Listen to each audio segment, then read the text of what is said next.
Spoken English শিখতে গেলে তোমাকে হ্যাভ আর হ্যাজ ব্যবহার অবশ্যই শিখতে হবে। আশা করি আজকে লেসেনটা দেখার পর তোমাদের মধ্যে হ্যাভ বা হ্যাজের কে নিয়ে আর কোনো দ্বিধা থাকবে না। আজকে আমরা হ্যাভ হ্যাজকে সাহায্যকারী ক্রিয়া বা হেল্পিং ভাব বা অক্সিলিয়ারি ভাব হিসাবে সেটা দেখব।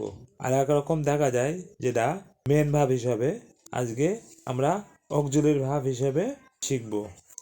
এবার দেখো, হ্যাভ হ্যাজকে হেল্পিং ভাব বা সাহায্যকারী ক্রিয়া হিসেবে ব্যবহার বা কোনো অ্যাকশন ভাবকে সাহায্য করে কিভাবে সেন্টেন্স গঠন করা যায় সেটা দেখব আমরা। তার আগে অ্যাসার্টিভ সেন্টেন্স বা হ্যাঁত্মক বাক্যের গঠন বা স্ট্রাকচার বা ফর্মুলা যাই বলো না কেন কীরকম হবে। প্রথমে সাবজেক্ট, তারপর হ্যাজ বা হ্যাভ বসবে পার্সন অনুযায়ী, তারপর ভার্বের থার্ড ফর্ম বা পাস্ট পার্টিসিপল ফর্ম, তারপর অবজেক্ট। নেগেটিভ সেন্টেন্সের ক্ষেত্রে হবে প্রথমে সাবজেক্ট, তারপর হ্যাজ হ্যাভ, তারপর নাত্মক করার জন্য নট বসবে, তারপর ভি3 বা পাস্ট পার্টিসিপল ফর্ম, তারপর অবজেক্ট। ইন্টারোগেটিভ বা প্রশ্নবোধক ক্ষেত্রে স্ট্রাকচার হবে প্রথমে হ্যাজ হ্যাভ ফার্স্টে বসবে, তারপর সাবজেক্ট, তারপর ভার্বের থার্ড ফর্ম বা পাস্ট পার্টিসিপল ফর্ম, তারপর অবজেক্ট। প্রেজেন্ট পারফেক্ট টেন্সের ডেফিনিশন বা সংজ্ঞা কিরকম হবে বা কিভাবে বুঝবে যে বাক্য দেখে এই বাক্যগুলো প্রেজেন্ট পারফেক্ট টেন্সে আছে। দেখো, সংজ্ঞা এরকম হবে: অতীতে কোনো কাজ হয়েছে কিন্তু তার ফলাফল বা প্রভাব এখনো বর্তমানের সাথে সম্পর্কিত, এটা বোঝালে আমরা প্রেজেন্ট পারফেক্ট টেন্স বা হ্যাভ হ্যাজের ব্যবহার করব।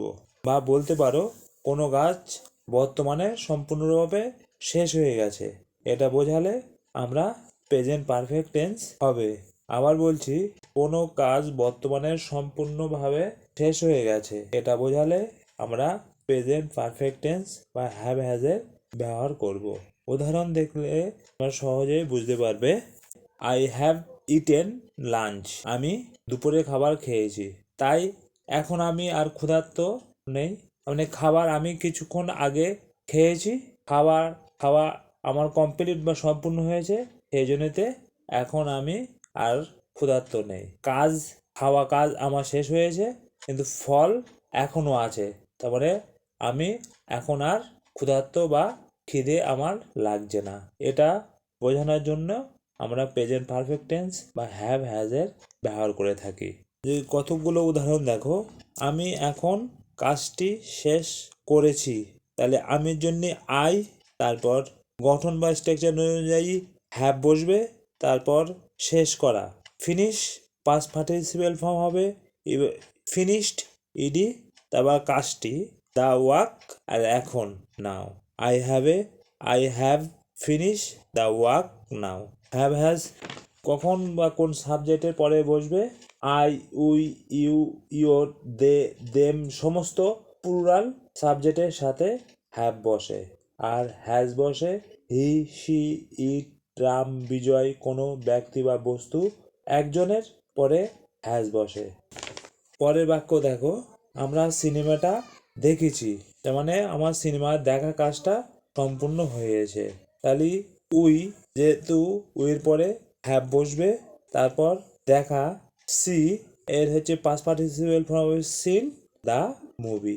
We have seen the movie, আমরা সিনেমাটা দেখেছি। পরের বাক্য দেখো, তুমি পরীক্ষায় পাস করেছো, তুমি জন্য ইউ, তারপর গঠন অনুযায়ী হ্যাভ, তারপর passed the exam, you have pass the exam, তুমি পরীক্ষায় পাস করেছো।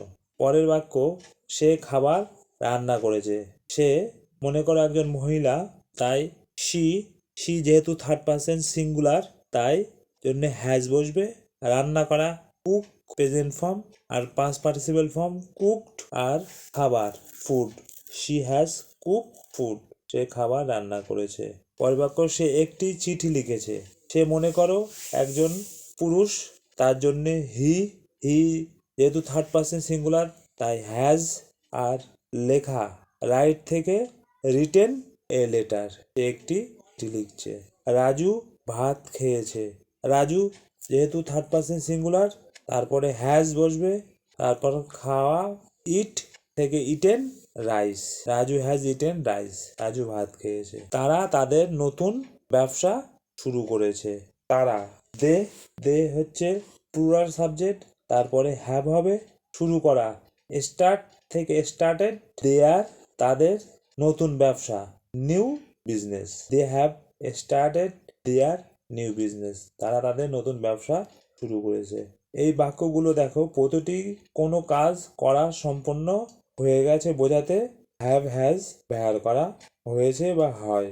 আর একটা জিনিস মনে রাখবে, বাক্যে যদি থেকে থাকে তাহলে সিন্স বসে, আর ধরে থাকে ফর বসে। এটা জেনে নাও, পরে আস্তে আস্তে বুঝতে পারবে। নেগেটিভ সেন্টেন্স বা ঋণাত্মক বাক্য কিরকম হবে? আমরা তোমার বার্তা পাইনি। তাহলে স্ট্রাকচার বা গঠন অনুযায়ী প্রথমে সাবজেক্ট আমরা উই, তারপর আমরা উইর পরে হ্যাভ হবে, তারপর নেগেটিভ বা ঋণাত্মক করার জন্য নট, আর পাওয়া রিসিভ, থার্ড ফর্ম রিসিভড হবে, ইডি যুক্ত হবে, তারপর এই তোমার ইয়োর, আর বার্তা message, we have not receive your message, আমরা তোমার বার্তা পাইনি। পরের বাক্য দেখো, আমি প্রজেক্টটি সম্পূর্ণ বা শেষ করিনি। আমি জন্য আই, তারপর হ্যাভ হবে, আয়ের পরে হ্যাভ, তারপর নট সম্পূর্ণ বা কমপ্লিট থেকে completed the project, I have not completed the project, আমি প্রজেক্টটা সম্পূর্ণ করিনি। সে আমাকে ফোন করেনি। সে যেহেতু থার্ড পার্সন সিঙ্গুলার তার জন্য হি, তাহলে হির পরে তাহলে হ্যাজ হবে, তারপর নট, আর ফোন করা call, called, he has not called me, সে আমাকে ফোন করেনি।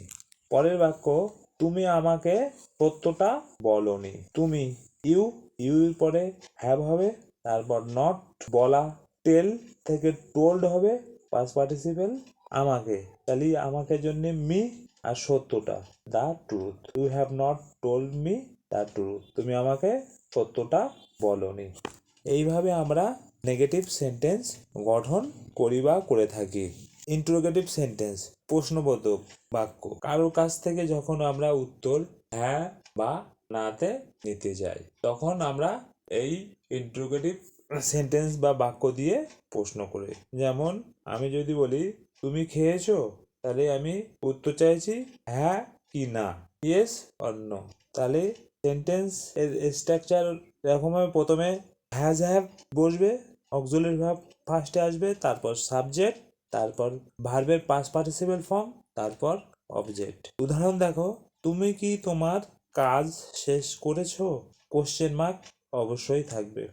তাহলে তুমি ইউ, তাহলে ইউর আগে প্রথমে কি বসবে?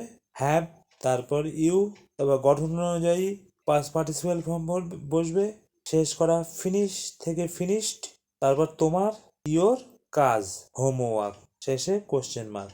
Have you finish your homework, তুমি কি তোমার কাজ শেষ করেছো? পরের বাক্য, সে কি খেয়েছে? আমি জিজ্ঞেস করছি হ্যাঁ কি না, তাহলে সে যেহেতু থার্ড পার্সন তার আগে হ্যাজ বসবে, সে মনে করি একজন মহিলা, তার জন্যে শি সাবজেক্ট, আর তারপর হচ্ছে মেন ভার্বের পাস্ট পার্টিসিপেল ফর্ম ইট থেকে ইটেন, তারপর question mark. Has she eaten, সে কি খেয়েছে? পরে বাক্য দেখো, তুমি কি তাকে আগে কখনো দেখেছো? তুমি ইউ, তাহলে তার আগে হ্যাভ বসবে, তারপর ইউ দেখা বা সাক্ষাৎ করা, মিট, আর তাকে হিম, আর আগে before, have you meet him before, তুমি কি তাকে আগে কখনো দেখেছো? রবিন কি কলকাতায় ভ্রমণ করেছে? রবিন একজন থার্ড পার্সন, তার আগে হ্যাজ বসবে, তারপর রবিন, তারপর ভ্রমণ করা, ভিজিট থেকে ভিজিটেড, কোথায়? কলকাতা, হ্যাজ রবিন ভিজিটেড কলকাতা, রবিন কি কলকাতায় ভ্রমণ করেছে? এইভাবে আমরা প্রেজেন্ট পারফেক্ট টেন্স বা হ্যাভ হ্যাজ কে ব্যবহার করি। Affirmative sentence, negative sentence, interrogative sentence, ঋণাত্মক বাক্য, ধনাত্মক বাক্য, প্রশ্নবোধক বাক্য, এইভাবে আমরা ব্যবহার করে থাকি। তোমরা প্র্যাকটিস করলে আস্তে আস্তে সহজভাবে বুঝতে পারবে। যদি ভিডিওটা ভালো লাগে তাহলে অবশ্যই লাইক, শেয়ার অ্যান্ড কমেন্ট করো।